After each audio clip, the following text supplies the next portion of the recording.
In the last 10 years, America's national debt has more than doubled. It currently stands at $40 trillion. That's substantially larger than GDP. Despite efforts to curb federal spending early last year, expenditures have continued to outpace revenue at a dangerous rate.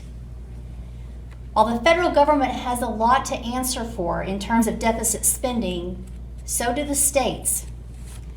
Some of the most shocking examples of waste and abuse we find involve federally funded programs administered at the state level.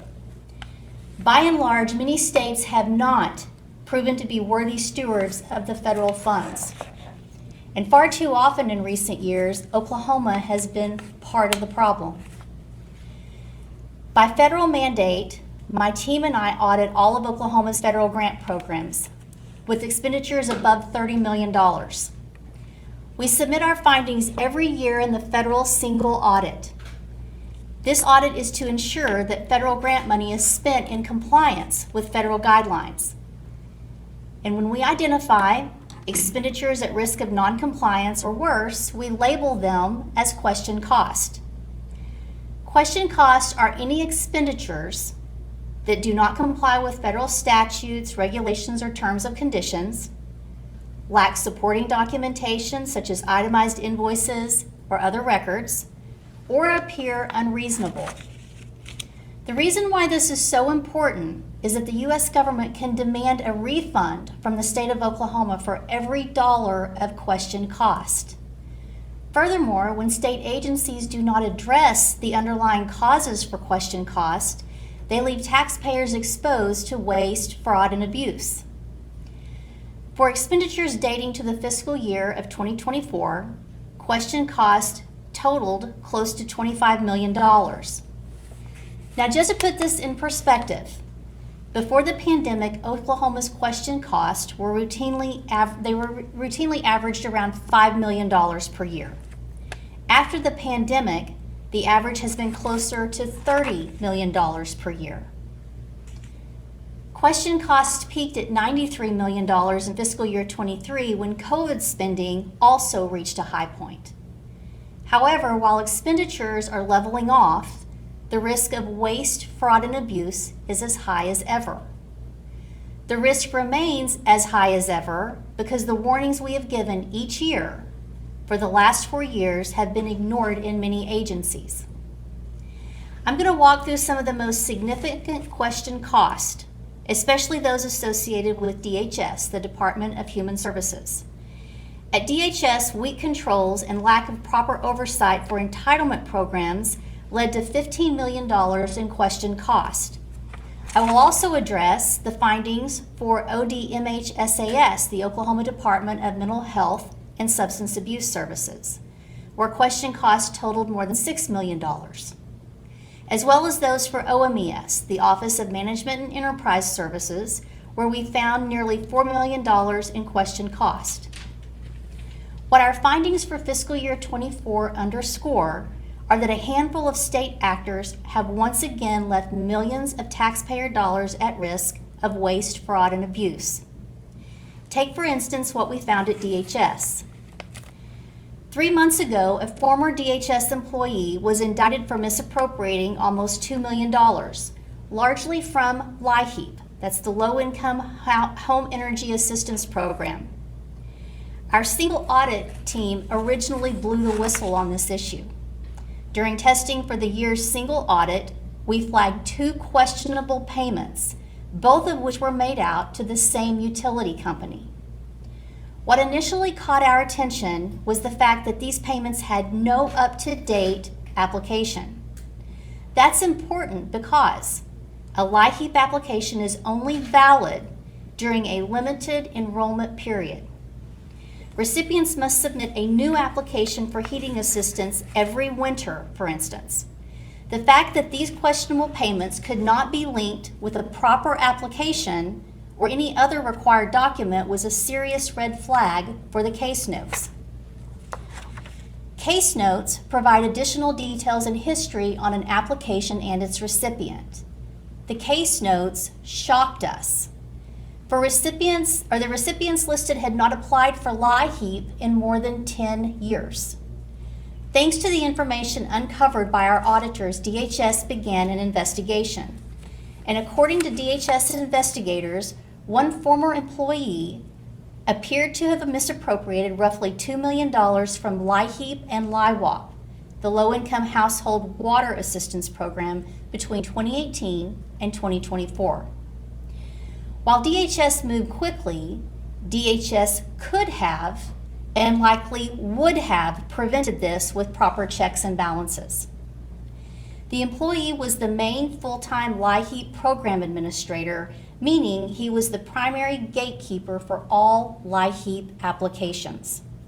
He also had access to and control over LIHEAP's financial system. The employee appears to have used his position to access expired applications and approve payments under the name of former LIHEAP recipients. In at least one example, the original LIHEAP recipient was deceased, yet no one noticed the account was reactivated. The employee also appears to have altered addresses and bank account information for utility vendors. This seems to have enabled him to reroute payments into his own personal bank accounts. This abuse of taxpayer funds was 100% preventable. Program administration and financial duties should have been divided between multiple individuals, or some type of monitoring controls should have been put into place. Both DHS and the Attorney General acted quickly once we brought the situation to light, and the employee is now facing a felony indictment. What the situation highlights is that DHS did not have an effective system in place to detect potential fraud within LIHEAP and LIWAP. Unfortunately, these programs are not outliers at DHS. Last year, we told you that more than $51 million in child care development funds had been mismanaged due to DHS's failure to establish proper financial guardrails for the child care services. This year, we can confirm that an additional $14.5 million in child care funds was mismanaged by the agency. These amounts include waste and abuse and possible fraudulent activity. As we told you last year, the risk of waste, fraud, and abuse are dramatically due to the infusion of COVID relief dollars into Oklahoma. DHS's regular child care subsidies rose between 2021 and 2024, when they peaked at more than $223 million. In addition to these payments, the feds also gave Oklahoma hundreds of millions of additional COVID money. However, these numbers don't tell the whole story. That's because DHS is drawing a significant amount of child care funding from TANF, that's the Temporary Assistance for Needy Families. Most people associate TANF with direct assistance. In reality, only a fraction of the funds are allocated for that purpose. In 2024, just 4% of TANF expenditures were distributed as direct benefit payments. Yet by 2024, we were already seeing a dramatic rise in TANF's total expenditures. All this begs the question, where are the TANF funds going? The vast majority of TANF dollars are funneled directly to nonprofits, consulting firms, and other businesses for a variety of services. Most of the additional TANF spending we've seen in recent years is being distributed to child care providers, many of whom became dependent on higher federal subsidies during the pandemic. Now, more than 6 years after COVID hit, at a time of rising inflation, when Oklahoma is facing significant deficits for Medicaid, SNAP, and mental health services, we are continuing to pay hundreds of millions of dollars to child care centers every year. DHS costs for child care services peaked in fiscal year 23, but they remained above $400 million in 2024. However, we have no way of knowing whether many of the child care centers are providing the services they claim because DHS has not provided proper oversight. The fact is, the risk of fraud within child care services in Oklahoma is extremely high. We had identified 3 alarming patterns. First, DHS's existing subsidy verification controls are inadequate. The agency does not have a robust monitoring system in place that flags cases where there is a high risk of fraud or identifies fraudulent activity within child care services. Second, DHS did not implement adequate check-in procedures at child care facilities, which put daycare owners and parents on the honor system. The honor system is the opposite of oversight. In some cases, child care centers were paid to care for children who were in school at the time. Third, DHS failed to conduct required health and safety inspections during overnight hours and did not ensure that children were safe and in attendance as claimed by the providers. These gaping holes within DHS's internal controls came at a time when some daycare centers stood to double the amount of taxpayer money they could make every month due to the infusion of pandemic relief funds and the implementation of emergency rules. Now, I want to be clear. Child care facilities are very important to Oklahoma, and we have great providers across the state. However, what we are emphasizing is that DHS does not have adequate guardrails to weed out bad financial actors and verify that all subsidy payments are accurate. First, subsidy verification. While DHS conducts a limited review of attendance data for a small sample of child care centers, the agency is not reconciling subsidy payments against attendance and enrollment data in a rigorous and systematic manner, which would enable it to identify fraud. We found a substantial amount of questionable activity that had gone undetected by DHS. For example, for the better part of 2 years, one child care center was paid to accommodate nearly twice the number of children that it was licensed to serve. That is a situation that DHS should have flagged for review.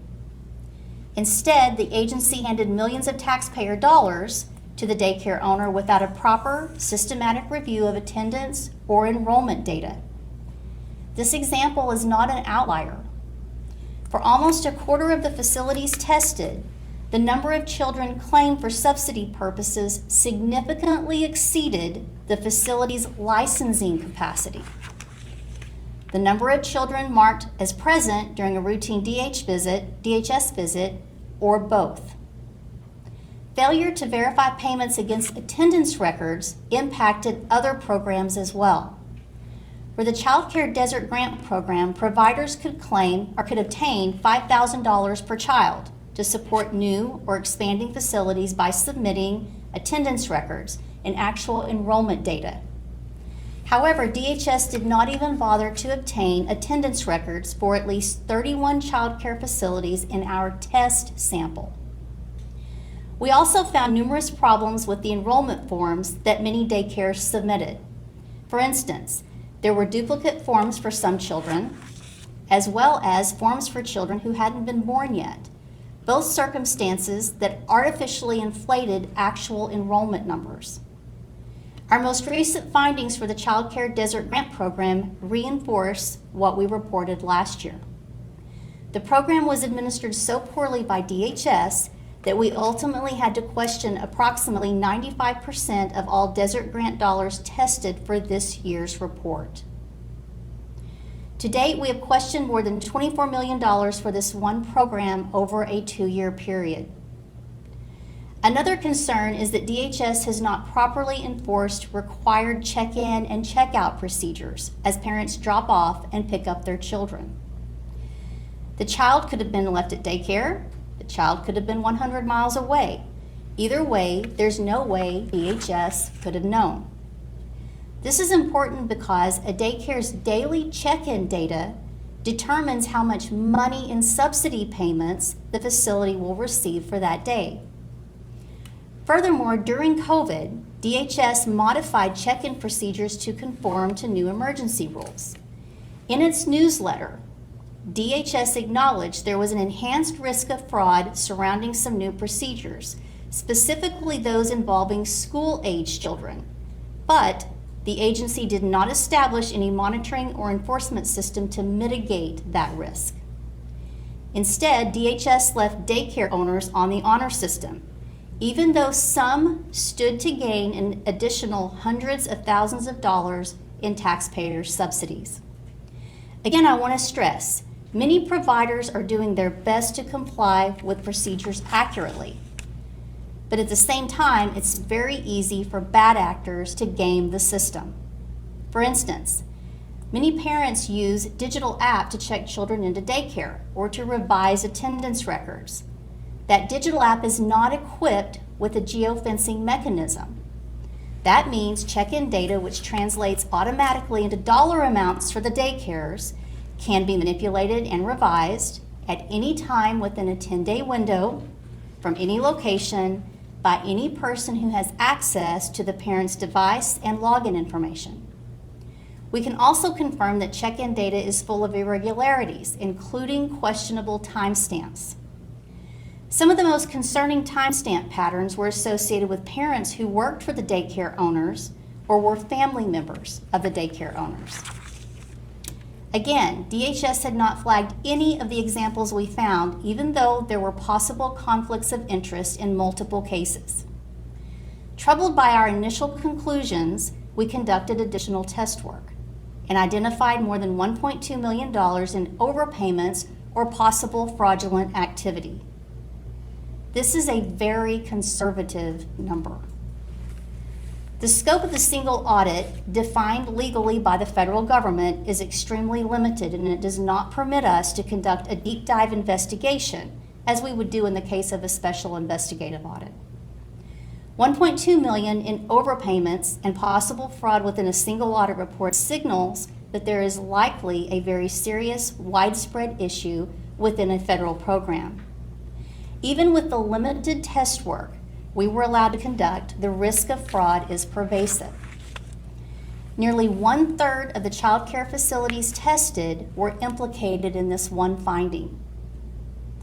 Of particular concern were daycares providing care during overnight hours. For roughly 89% of facilities operating overnight, DHS conducted 0 on-site visits between the hours of 6 p.m. and 6 a.m. We do not know if children were in attendance. We do not know what kind of conditions existed within these daycares overnight. We do not even know if the children were safe and well treated. Many parents work night shifts. They rely on DHS to ensure that overnight daycares are safe. Without site visits, there is no way to confirm that daycares are operating in a responsible manner during overnight hours. DHS's failure to provide oversight to child care services was a missed opportunity. The goal of these grants was to help working mothers and fathers gain access to child care so that they could get back to work. Yet the continued shortage of child care in many counties is a factor that makes it difficult for many, especially for women, to remain in the workforce. And when individuals are unable to work for any reason, they are going to apply for TANF and SNAP and other entitlement programs. And that expense falls back on the taxpayer. One of the most shocking examples of waste we uncovered pertains to the Child Care Desert Grant, which I mentioned earlier. The program was originally meant to expand access to child care in counties that could not meet the demand. Altogether, almost 20 million tax dollars, close to 1/3 of all Desert Grant expenditures, went to child care centers that have since permanently closed their doors. We spent almost $68 million on the Desert Grant program. But according to DHS's annual reports, we saw a decrease of 103 providers in desert counties from 2023 to 2025, and a net decrease in total capacity in desert counties over that same period. The fact is, DHS did not prioritize accountability within this program, and we have seen no meaningful long-term expansion of child care in the state, in spite of the tens of millions of dollars that were given to the providers. We know, based on findings in other states, that daycare fraud is a nationwide issue. But the single audit's not designed to uncover fraud. It was designed for federal reporting purposes. Our findings demonstrate that there is an urgent need for a special investigative audit of DHS child care services. However, my team cannot act unless we receive a request from the DHS director, the governor, the attorney general, or another official. If nothing is done, the situation will only get worse. That means Oklahomans will have fewer resources for other programs moving forward. Make no mistake, Oklahoma is going to face federal cuts in coming years, and that will exacerbate the financial difficulties that we are seeing with mental health services, Medicaid, and SNAP. As we reported in February, Oklahomans stand to lose more than $236 million in SNAP funding each year if it cannot reduce its payment error rate. The payment error rate measures the accuracy of SNAP eligibility decisions within each state. SNAP expenditures surged during COVID, and beginning in October 2027, the federal government will slash SNAP benefits for states that have a payment error rate of 6% or higher. States will be required to finance the difference. Oklahoma's payment error rate's around 11%. That's the orange line running across the columns. Many of you reported on the fact that our payment error rate for fiscal year 25 increased once again. Every taxpayer should be very concerned about this issue. If SNAP expenditures remain consistent, moving forward, we are looking at close to $1.7 billion in total annual cost. That is broken down between administrative cost and benefits. We already know that Oklahoma is going to have to pay a higher percentage of admin costs beginning this year, no matter what. Oklahoma will pay close to $100 million just for SNAP administrative expenses in coming years. That new rule applies to all states, irrespective of the payment error rate, and legislators have already had to carve out additional resources in the 27 budget for these admin costs. The penalties for payment error rates, on the other hand, apply to cost for SNAP benefits. The higher the payment error rate, the more a state will have to pay. If we can get the payment error rate below 6%, then we may not have to pay any financial penalties. If the rate falls under 8%, Oklahoma's share of SNAP benefits will be approximately $79 million. If DHS can get the payment error rate below 10%, then we'll have to pay around $157 million. But if we cannot get our rate below 10%, then Oklahomans will have to pay more than $236 million in SNAP benefits. One thing I can say is that DHS is working to put strong internal controls in place. According to the agency, the data for new cases approved since the implementation of DHS improved controls is very promising. However, older applications where we are seeing more inaccuracy are still going to influence that payment error rate.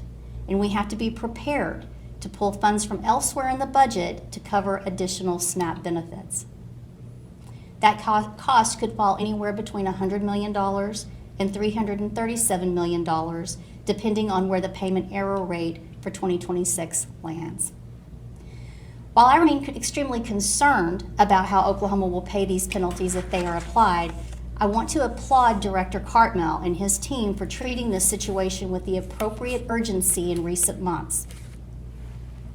I also want to emphasize that what we are facing with SNAP cost, as well as mismanagement of child care funds, are the consequences of decisions made under prior leadership at DHS. DHS is one of our largest and most complex agencies, and all things considered, Director Cartmell is doing a commendable job of addressing the fallout from mistakes made by a prior director. The same could be said of OMES, the Office of Management and Enterprise Services. The current director and his team are implementing much needed reforms. However, they are continuing to deal with the consequences of prior leadership's mismanagement of the Emergency Rental Assistance Program. The $3.8 million in question cost we identified for OMES this year is largely a continuation of issues we have reported on in the previous years, including the potential clawback of a substantial amount of federal funds. Along with Director Wood and his team, we are continuing to monitor this ongoing issue. The last finding I have to share with you relates to ARPA funds, specifically funds allocated to the Oklahoma Department of Mental Health and Substance Abuse Services. In 2022, the Oklahoma legislature appropriated $87 million for a new state hospital. The proposed Donahue Behavioral Health Campus was to replace the existing Griffith Memorial in Norman. The Department of Mental Health ultimately incurred more than $6 million in expenses, all related to design and planning. They then abandoned the Donahue project due to the rise of construction costs and bought and renovated another building. The Department of Mental Health could not provide any documentation or other evidence that they had adequately evaluated the Donahue project's long-term feasibility. Specifically, there is no evidence that they adequately explored the possible impact of rising construction costs before investing taxpayer dollars into the design of this new facility. The result was that taxpayers paid more than $6 million and received no benefit from the investment. The $6 million was in addition to the almost $30 million that taxpayers had to pay in order to bail out the mental health department out of its budget crisis last year. This is the fourth year in a row I have stood here and sounded the alarm that Oklahoma needs to get its financial house in order or pay serious consequences. Those consequences are not a question of if, but when. These problems are easily fixable. I expect journalists here today will report what we found. My hope is that tomorrow, state leaders will dig into this report and start looking for ways to improve our largest state agencies. As state auditor, my team and I stand ready to assist and provide any documentation requested of us. At this time, I'm happy to take any questions you might have. Yes. Can you explain or kind of clarify why this audit comes so many years after the question costs actually occurred? This is for fiscal year 2024, I believe you said. Yes, it is for fiscal year 24. First, I would want to point to the fact that prior to COVID, we only spent around $7 billion in federal expenditures each year. Now we're spending $14 billion. But we've also had a lot of difficulties in state agencies being able to administer these funds, which has resulted in more findings. It's taken the audit a lot longer. But even prior to that, the auditor can't audit until we are given the financial statements and the CFA. The CFA is the Schedule of Expenditures of Federal Awards. So until OMES gives us those financial statements, we can't start the audit.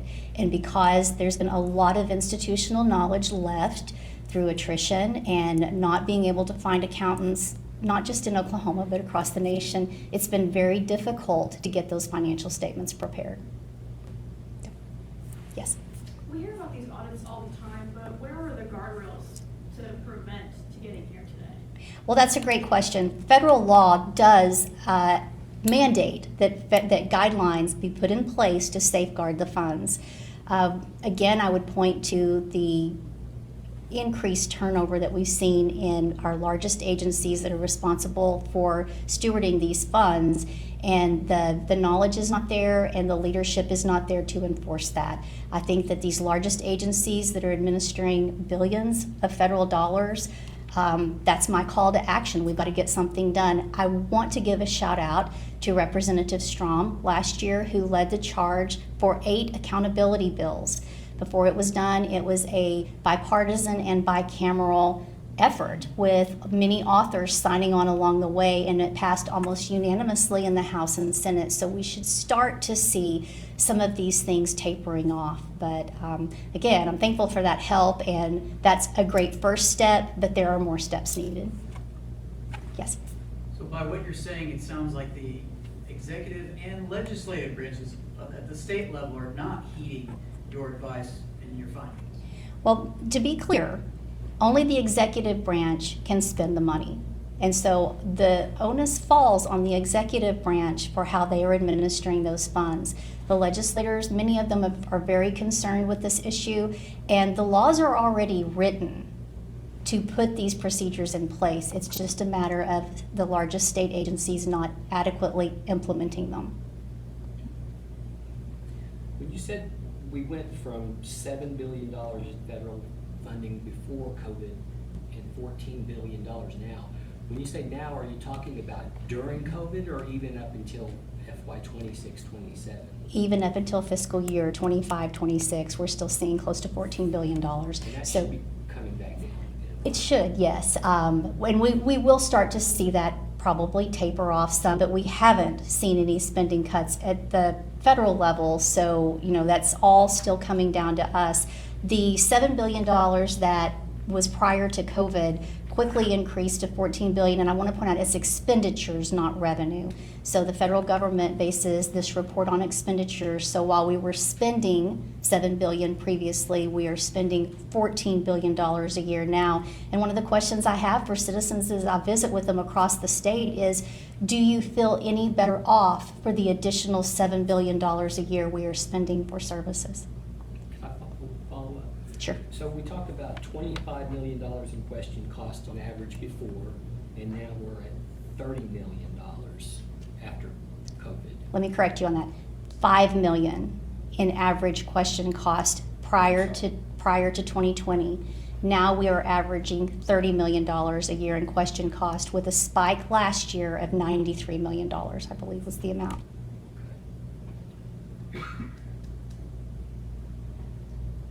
Did that answer everything? Well, I was wondering if some of that might be explained by the fact that we've doubled from $7 billion to $14 billion. And another question is if you feel like that some of the requirements or the federal programming has been flawed against to set states up for failure in some ways. I do not believe that the requirements are overly stringent. The federal government just wants documentation of how you spent the money. And I would say that's the biggest problem here in Oklahoma, documenting how we are spending this money and exactly what services we're getting back. As the auditor, and I'm sure my audit team would echo this, if we sometimes can't determine what services we got that we paid for, that's a problem. We need to be able to verify that we actually got something for the money. So documentation is critical. I don't think that it's too much to ask someone who's receiving a federal dollar to prove what it's being spent for. And the uptick in question cost, even though we've doubled our expenditures, I would say that any amount of question costs that we can't verify provided services back to the taxpayers is a problem, regardless of dollar amount. We can do better than that, and our citizens deserve better than that. So, yes. Can you clarify what federal feedback or rulings, I guess, have been made? We talked about the last couple of years, these fiscal years, this could trigger the federal, the Fed to demand money back. Yes, so the federal government is still working on fiscal year 21, so they are behind in looking at some of these reports, but there is an ongoing conversation with state departments, state agencies on clawback issues. When do you think some of that may come to light? I would expect that very soon. Specifically with the emergency rental assistance program, that is one that the federal government has been very interested in, and that's the one that really lacked documentation. So I would expect to start hearing something on that. Can you just clarify, the federal government has or has not yet asked for clawbacks for these past? The federal government has asked for money. Well, they've asked for money back, and what that triggers is an additional review. So they have an independent party come in, review our work, review documentation, somewhat as a mediator, just to make sure that there's one more set of eyes on it, verifying the documentation. And from everything I've read, they've agreed with what we've reported. That's why I'm saying it's probably coming. And for, you said that they're still on fiscal year 2021, so they've up to that fiscal year, they've requested clawbacks and they're still working on it. Yes. Okay, thanks. Is there any kind of statute of limitations on that? That would be, it would have to be a federal issue, but I don't know that the federal government's going to give you a statute of limitations on that. Again, outside of the scope of what my responsibilities are, but good question. a good conclusion from fiscal year 2024 that this time the numbers of question costs slowed but are still mounting. Would you repeat that question, please? You say that between last year's report you had a fiscal year 2023 and then this year's a fiscal year 2024, the question costs didn't increase as much but are still mounting? Yes, the total is still mounting, but the amount this year was substantially lower than it was last year. And keep in mind, last year's question costs were largely due to the Child Care Desert Grant Program. So, and those were one-time funds, so it spiked last year. Last year's audit found, like you said, much higher question costs, but with similar programs. And as you said, this was usually mostly during past administrations. So since last year, since Director Cardinal can't go back and change what happened, have they made changes to correct this, correct these guardrails for future years?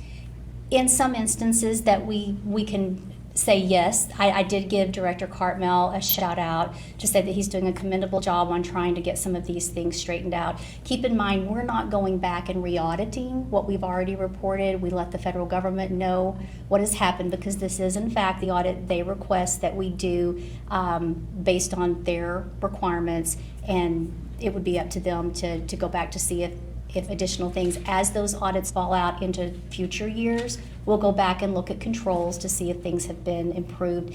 And for what we've seen at this point, I do want to say that he is trying his best to correct things. Yes? I know you kind of touched on it already, but for anyone who's at home watching this or hearing our stories later about, okay, there's a lot of information here, but what comes next? What do people do to get this fixed, or for taxpayers to feel like their money is not being wasted? They need to vote tomorrow. Things get fixed at the ballot box. You've got to be involved in government. You've got to have your voice heard. You've got to demand accountability. That's one of the reasons why I'm standing here before you today. I see our national debt continue to increase, and it's very worrisome. And opportunities for this next generation seem limited compared to what I had at that age. We only control that through controlling our spending and making sure that money we are taking from taxpayers is delivering back real services, not being gained by bad actors. Yes? One more. When presenting last year's alarming numbers, you said your office also needed more resources in the future for these kind of audits. Do you now have enough staffing? What's the situation like now? We are looking for accountants. So if you can find them, send them to me. We desperately need accountants in the auditor's office. The legislators have been good to give us some additional resources, but we've got to find the people to fill some of these vacancies. And I would point out that the type of work that some of these investigative audits especially take, we're looking for experienced people who want to work on a government salary.